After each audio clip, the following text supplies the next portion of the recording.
You don't belong here, Alina. Just leave before it gets embarrassing. Those were the first words out of my mother's mouth the moment I stepped into the cold, oak-paneled room that reeked of old money and older betrayal. The will reading. The so-called final gathering after my grandfather's passing. I stood there at the doorway, wearing the only clean dress I owned, thrifted and ironed 3 times over. My palms were sweaty, but my chin didn't tremble. I wasn't going to let them see me shake, not again. Across the table sat my brother, Dean. 3-piece suit. Rolex. A smug grin plastered on his face like it was glued on. My parents flanked him like royal guards, their smiles cold and calculated. I wasn't even given a seat. You always were the disappointment, Dad muttered under his breath, not even trying to hide it. This is family business. And you, Alina? You chose art school and waitressing over legacy. We don't reward failure. I swallowed the lump rising in my throat. I wasn't surprised. Not really. But it still stung like hell. That's when the lawyer cleared his throat and everyone's attention snapped toward him. And what he said next. It cracked the smugness off every single one of their faces like thunder breaking a glass sky. Actually, before we begin, I've been instructed to give this to Alina. Alone. A thick, sealed envelope with my name on it, my name, rested in his hand. Everyone froze. And that was when I knew something was coming. Something big. The silence in the room was thick enough to chew. My mother blinked like she'd been slapped. My father leaned forward as if trying to physically stop the moment from happening with the weight of his stare. Dean looked irritated, like someone had just interrupted his coronation.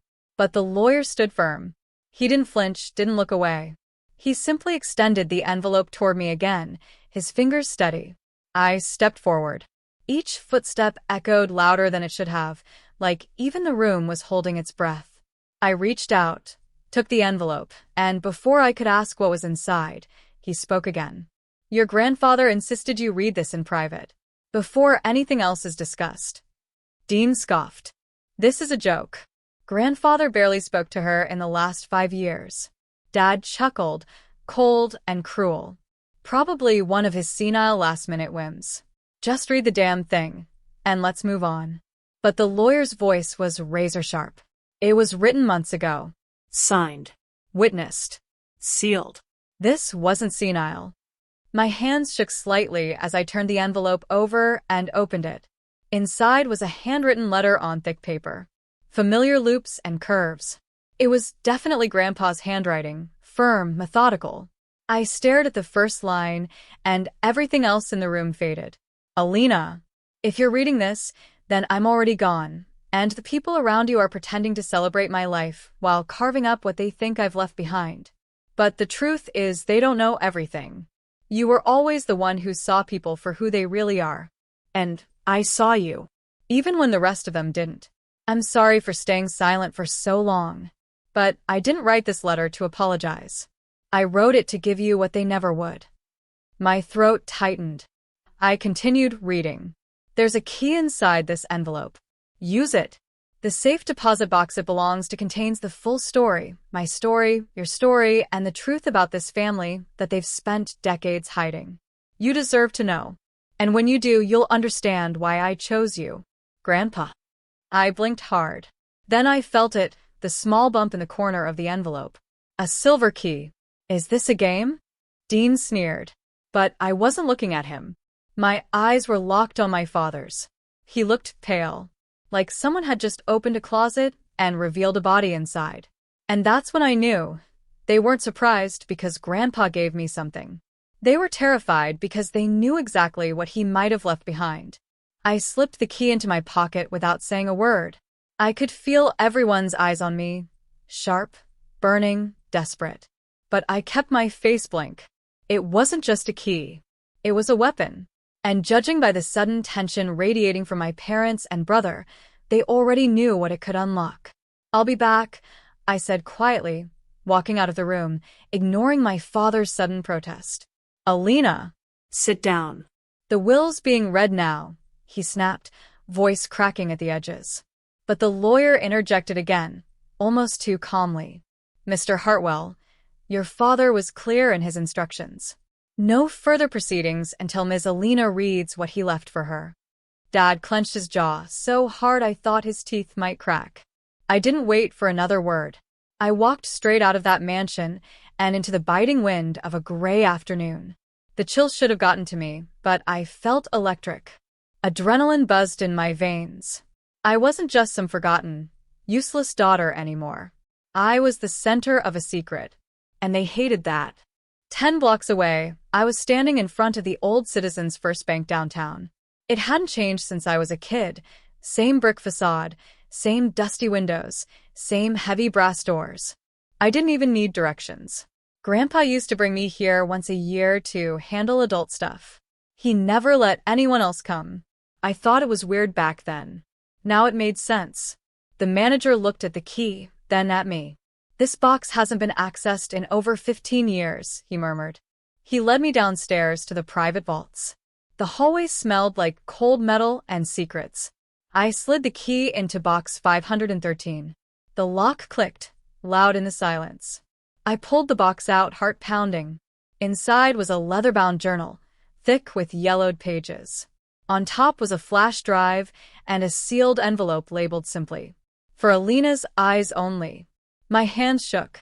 I opened the envelope first. It wasn't a letter this time. It was a photocopy of something official, a birth certificate. I blinked, confused, until I saw the name listed under Mother. Isabel Green. My heart stopped. That wasn't my mother's name. What the hell? Then came the note, paper clipped to it. What you call your parents, they lied. You weren't born into this family. You were stolen into it. That's when the world tilted. I stared at the paper, fingers trembling. I read it again and again, my eyes refusing to believe what they saw. Stolen? No. No way.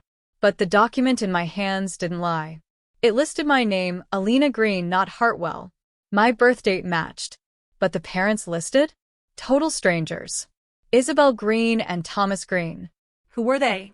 I yanked the flash drive from the box and shoved it in my coat pocket.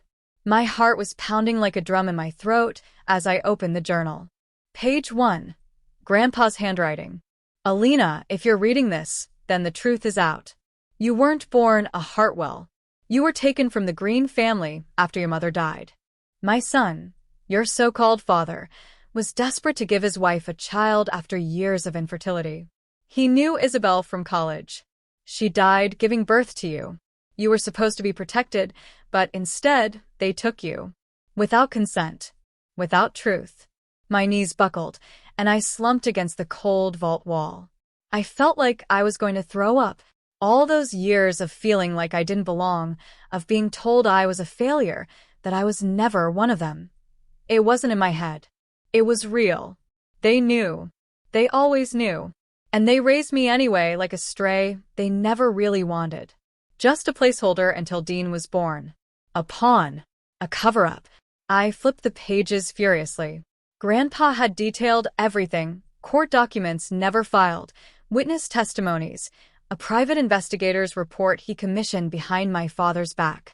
He even wrote about how my birth father, Thomas, died in a car crash 2 years after I was born, leaving no one to fight for me. No one but Grandpa, who discovered the truth too late. And now he was gone. But he'd left behind his truth and power. And something else. On the last page. Box 2 is the nail in their coffin. It's in your name. The bank across the street. You'll need ID. I couldn't breathe. I had no idea what was in box 2. But whatever it was, they were terrified of it. I left the vault with my face pale, my chest tight, and my steps faster than my thoughts. My mind was spinning.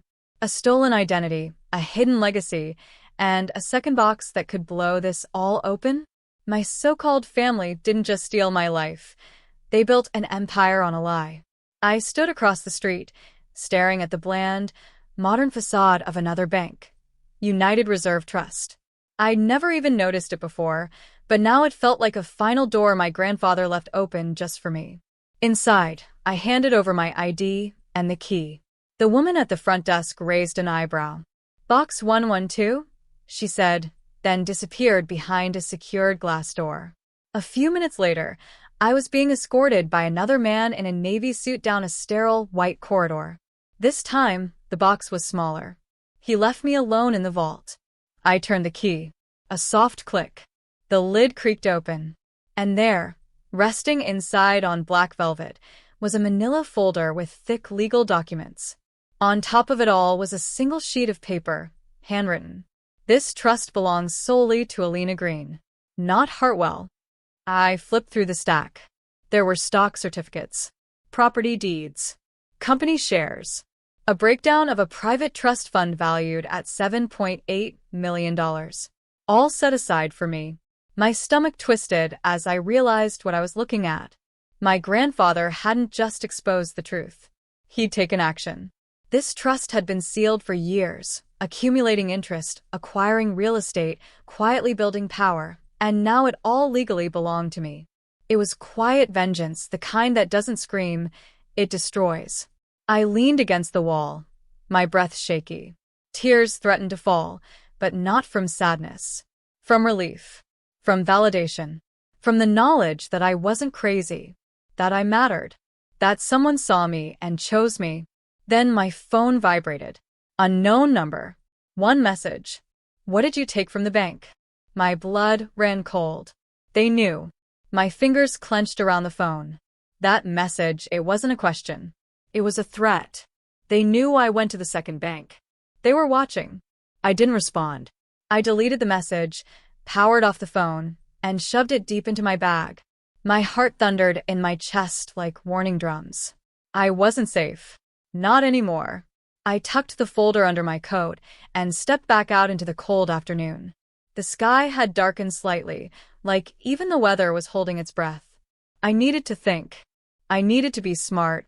I took the long way home, kept my head down, eyes alert. By the time I reached my tiny apartment above the bookstore, the sun had dipped below the skyline.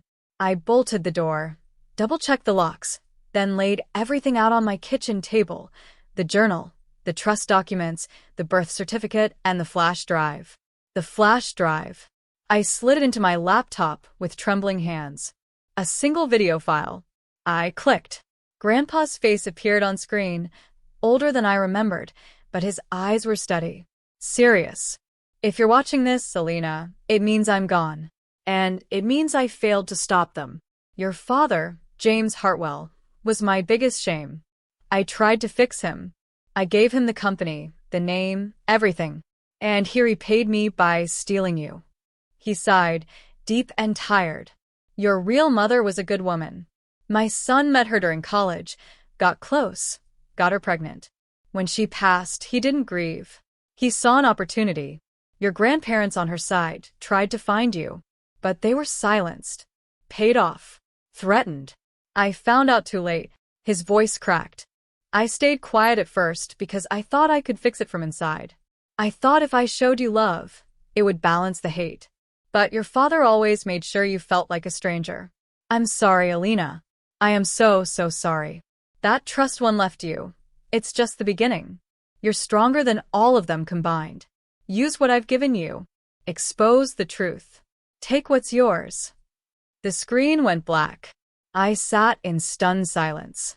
It wasn't just validation. It was fuel. A spark. And then came the sound that sent ice crawling up my spine. Bang. A fist slamming into my front door. Alina. Open up. Dean's voice called through the wood. We need to talk. I didn't move. Then another bang. Harder this time. Now. I backed away slowly. He wasn't alone. I could hear another voice outside, Dad's. That's when I realized. They weren't asking. They were coming for war. My breath caught in my throat. Alina. Dean's voice thundered again. He was no longer pretending to be the charming heir. He sounded like a man cornered, desperate, dangerous. I stayed completely still. Then came the rattling of the door handle. Twisting. Yanking. They were testing whether I'd left it unlocked. Click. The deadbolt held. I slowly backed toward the hallway, every instinct screaming at me to run. But I didn't. I wouldn't. They wanted me afraid. They wanted me to crack. But I wasn't the scared, silent daughter anymore.